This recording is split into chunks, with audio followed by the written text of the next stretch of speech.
did such good work with that, given his limited resources. But where as you move along here, the line between heroes and villains gets shadier and shadier, and everything's in a lot of world of gray. And I think that's an important part of what makes a great Western. How the West Was Won doesn't fall into that category at all.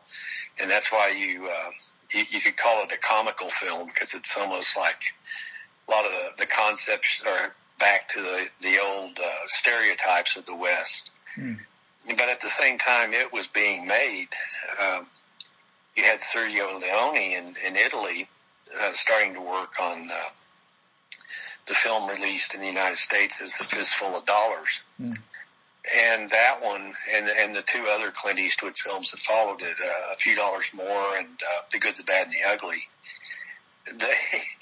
they really completely wiped away the line between good guys and bad guys. And very much influenced by things like the Vietnam War going on at that point, where Americans always, positioned themselves as the cowboys in the white hats, the good guys in the world. But then you start looking at what we were doing in Vietnam in reality, and we were really the villains. And so these films have a direct analogy, I think, to those kinds of issues.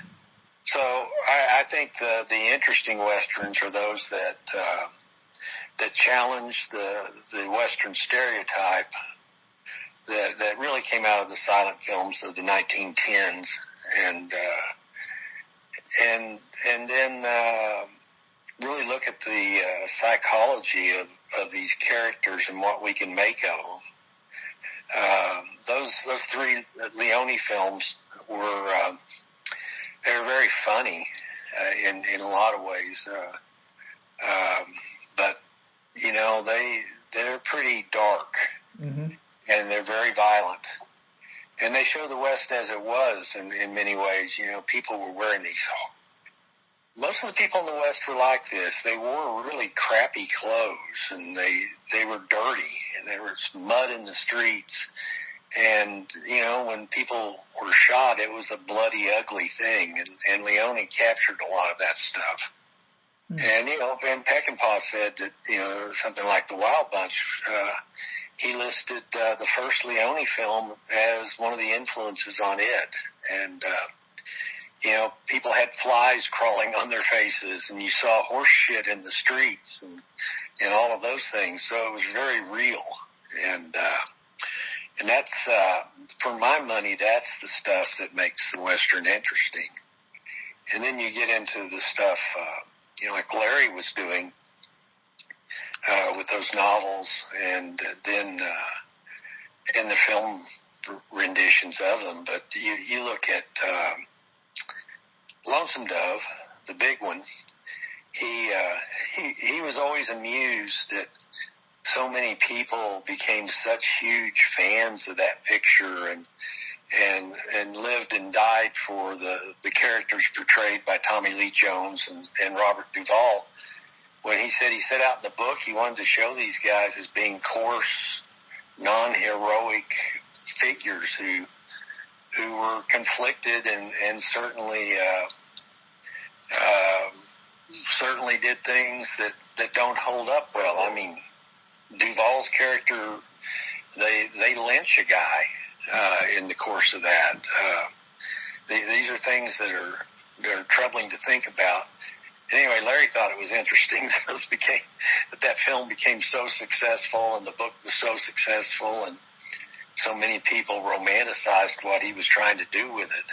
And but he saw it as an opportunity to make a lot of money, so he wrote sequels and prequels and made an industry out of it. Right. What other Westerns stand out and hit home for you? Well, I would say The Wild Bunch is, in my opinion, the best Western ever made. Why is that?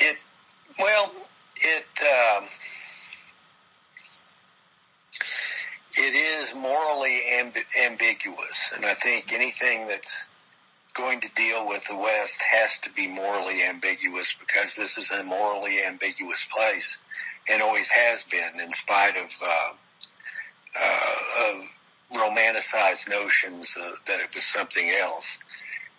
It's also about men who have outlived their time, because it's set in roughly 1913 or 1914 in Mexico during the Revolution. And these are all guys around 50 years old, and they're outlaws who've outlived their time. And they're caught up in the horror of modern technology, which is this terrible, dehumanizing thing that also, when you look at the introduction of the weaponry in it, can literally just slaughter hundreds of people because of technological advantages. So it questions all of that, and it comes down to this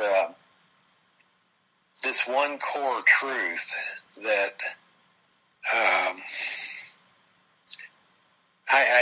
I think that handles this very well. There's an old Western saying about how you judge the quality of one man, judge the quality of another man. Is he someone you would ride the river with? Mm. And that means that, is he somebody you can trust? Is he someone who will do what he has to do if trouble comes along? And it doesn't have anything to do about whether you have a criminal past or any of those kinds of things. It's about, is he a person of character when it comes to this situation of riding the river? And these four guys who go into that final shootout, they are indeed guys you would ride the river with. Hmm. And so the Wild Bunch deals with all those themes. Then I would say that just in terms of artistic filmmaking as a work of art, and that one, Peckinpah really did hit the home run. You look at it and compare it to the great works of Kurosawa or Fellini or Truffaut, those legendary Renoir, those legendary filmmakers, makers of art films that are studied so carefully in universities. Then you look at the Wild Bunch, and it has all of those same qualities of things to look for. It goes beyond just the story, but the way the story is told with the lens of the camera and then with sound and score and all of those things. It's a tremendous work of art apart from being a Western. Hmm. So that's the other aspect of the Wild Bunch that just makes me think it's the best Western. Now, aside from that, you get into things like John Ford's The Searchers, which will tell you to this day is the greatest film ever made. Who will tell you to this day? Martin Scorsese. Oh, okay. And a lot of other filmmakers will. It's a dark film, with John Wayne, playing a bad guy, which is really when John Wayne was at his best, is when he was given these dark roles to take on. And, he's a racist, and he's out to slaughter Comanches, because they've kidnapped the daughter of his brother's wife, and it was the wife he was secretly in love with, and she was secretly in love with him. Mm. And so this daughter, eventually played by Natalie Wood in the picture, is this obsessive thing to read. You disappeared. It's an obsessive thing to Yeah, it's like it's Moby Dick.